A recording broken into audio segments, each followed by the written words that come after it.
श्री गणेशाय नमः। श्री गुरुवे नमः। प्रिय छात्रों, हम लोग पाणिनीय शिक्षा पढ़ रहे हैं। पूर्व के पाठ में हम लोगों ने वर्णोत्पत्ति की प्रक्रिया और वर्ण के विभाग को समझा।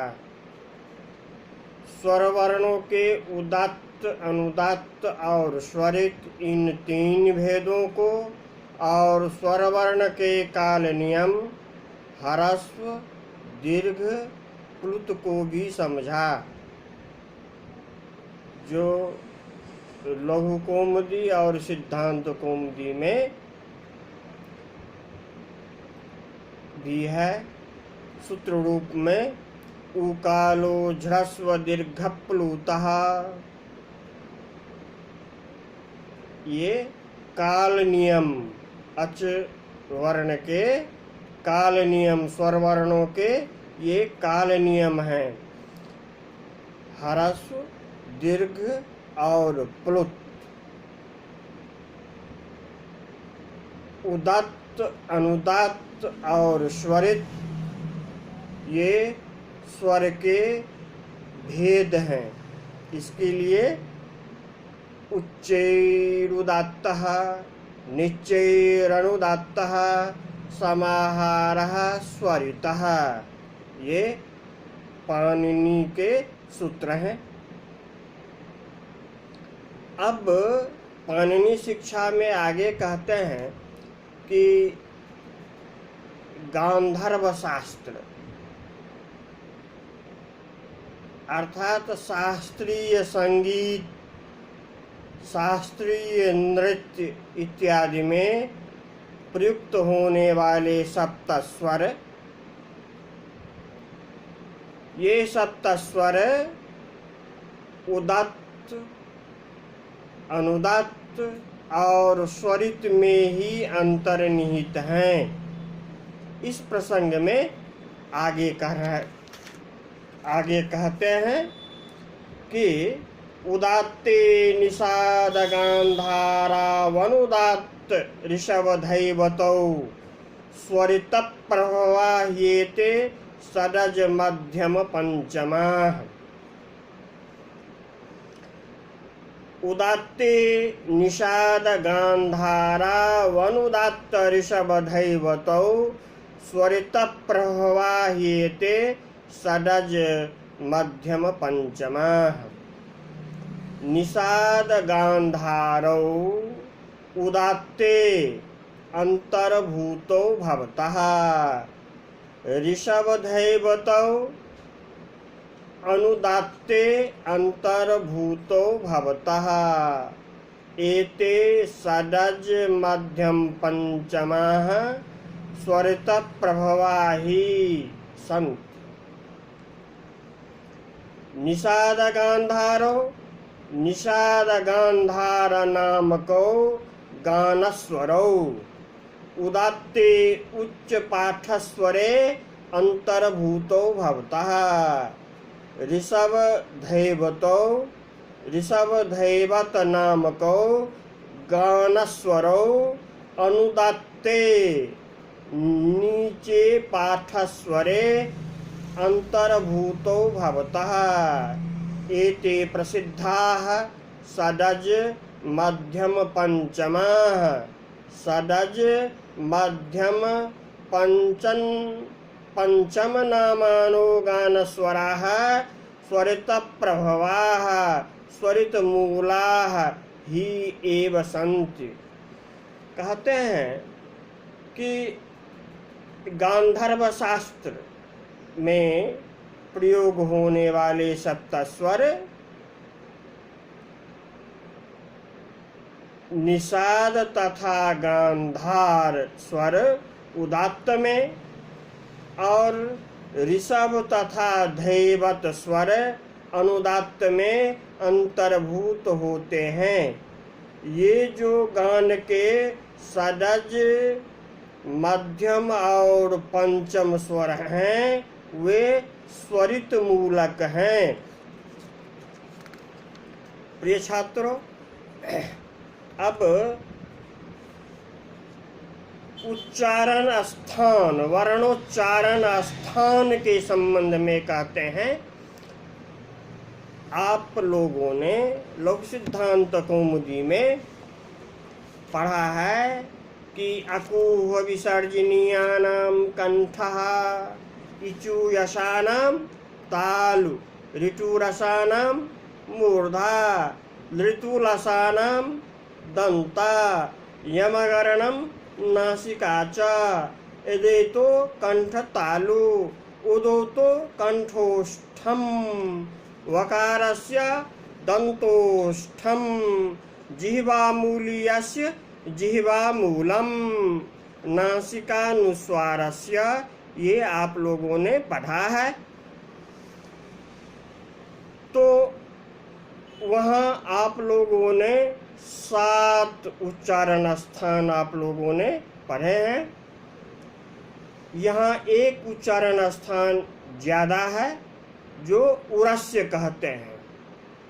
अष्टौ स्थानानि वर्णानां मूढः कंठ शिरस्तथा, जिह्वामूलं च दन्ताश्च, नासिकोष्ठौ च तालु च। वर्णानाम् उरः कंठः शिरः तथा जिह्वामूलं च दन्ताः च, नासिका ओष्ठौ च तालु च इति 8 स्थानानि सन्ति।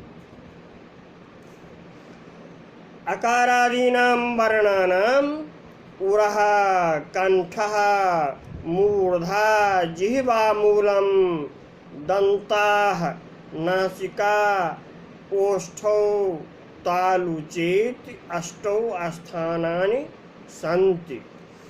वर्णों के उरः, कंठ, मूर्धा, जिह्वामूल, दंत, नासिका, ओष्ठ और तालु, ये 8 उच्चारण पाणिनि शिक्षा में बताए गए हैं। अब कहते हैं कि किन वर्णों का कौन कौन से, किन किन वर्णों का कौन कौन से उच्चारण स्थान है, इस संबंध में कह रहे हैं।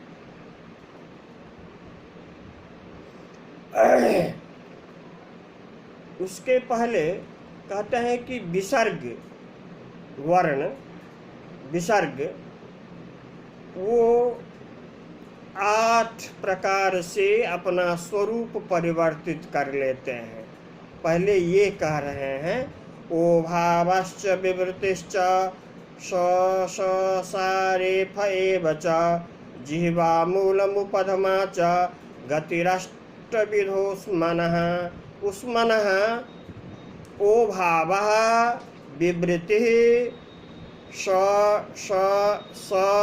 रेफः एव च, जिह्वामूलम् उपधमा च, अष्टविधा गतिः भवति। विसर्ग अपना स्वरूप 8 प्रकार से बदल लेते हैं परिस्थितिवश।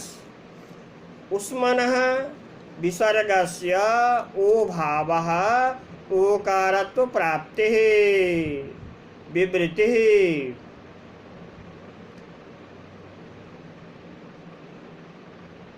सा शकार भाव, शकार भाव, सकार भावाः रेफः रेफ वर्णत्व प्राप्तिः, एभिः च अपि इति एवं प्रकारेण अष्टविधा गतिः विसर्गस्य भवति। विसर्गस्य ओकार भावः विवृतिः, शकार भावः, सकार भावः, दंत सकार भावः, रेफवा भावः, जिह्वामूलीय भावः, उपधमानीय भावश्चेति 8 प्रकारा परिणतिर्भवति। अब कहते हैं कि विसर्ग ओकार होना, कहीं विसर्ग का विसर्ग ही रह जाना, फिर तालव्य सकार हो जाना, मूर्धन्य सकार हो जाना, दंत सकार का हो जाना, रेफ हो जाना, जिह्वा मूलीय हो जाना और उपधमानीय हो जाना, ये विसर्ग के 8 गति हैं। अब आगे कहते हैं कि यद्योकार प्रसंधान मुकारादि परम पदम स्वरांतम तादृशम विद्यात् यदन्यत् व्यक्तमुस्मनः। कहते हैं यद्योकार प्रसंधान मुकारादि परम पदम स्वरांतम तादृशं विद्यात् यदन्यत् व्यक्तमुस्मनः।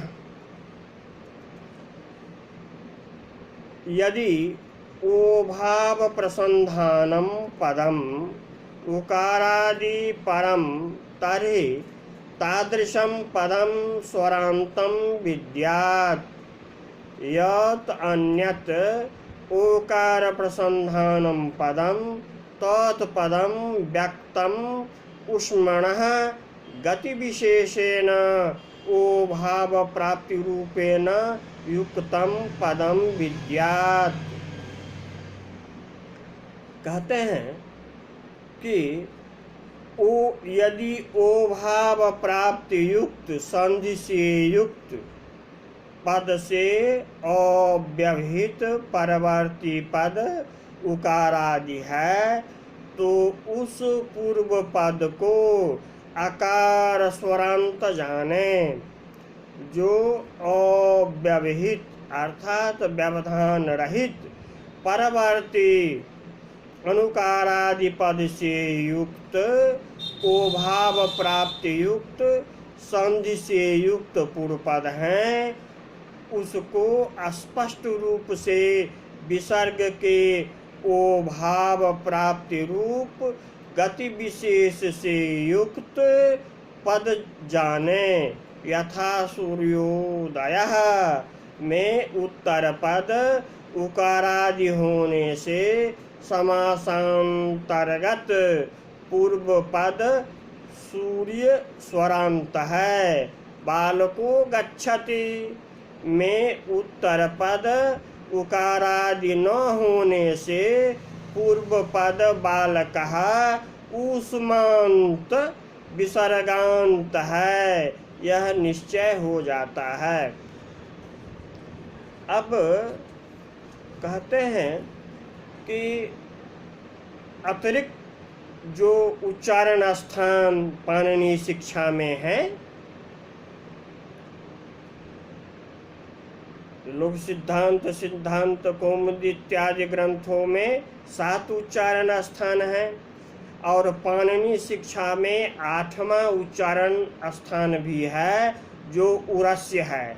उसके प्रसंग में कहते हैं कि हकारं पंचमेर्युक्तम अंतस्थाभिश्च संयुतम उरस्यं तं बीजानीयात् कंठ्यमाहुरसंयुतम।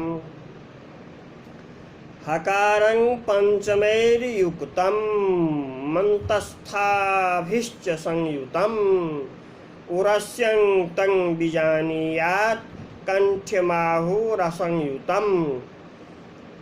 पंचमैः युक्तम अंतस्थाभिश्च संयुतम हकारम उरस्यं बीजानीयात् असंयुतम तत्कंठ्यम आहुः।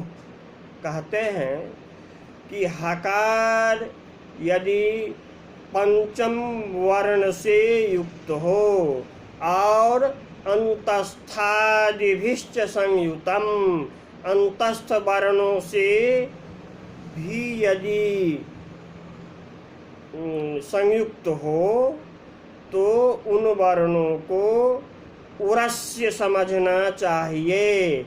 यदि असंयुतम हकार पंचम वर्ण से रहित और अंतस्थ से रहित यदि हकार हो तो अकु विसर्जनीयानाम कंठः कंठमाहुः असंयुतम।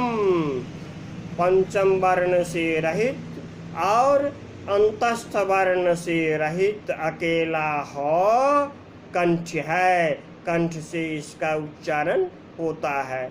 उदाहरण स्वरूप देखें आप कि आप यवल पंचम वर्ण से युक्त किंग हिमालयते, किंग हनुते, हिमालयते हनुते में हकार पंचम वर्ण से युक्त है। और यवल परे यवलावा किंग हुआलयति, हुआलयति, ह्लादयति इत्यादि अंतस्थ से युक्त वर्णों का उच्चारण उरस्यम, हृदय से उसको समझना चाहिए। और यदि हकार अकेला रहे, किसी से संयुक्त न रहे, तो वो कंठस्थानीय है। आज के लिए इतना ही। जयतु भारतम, जयतु संस्कृतम।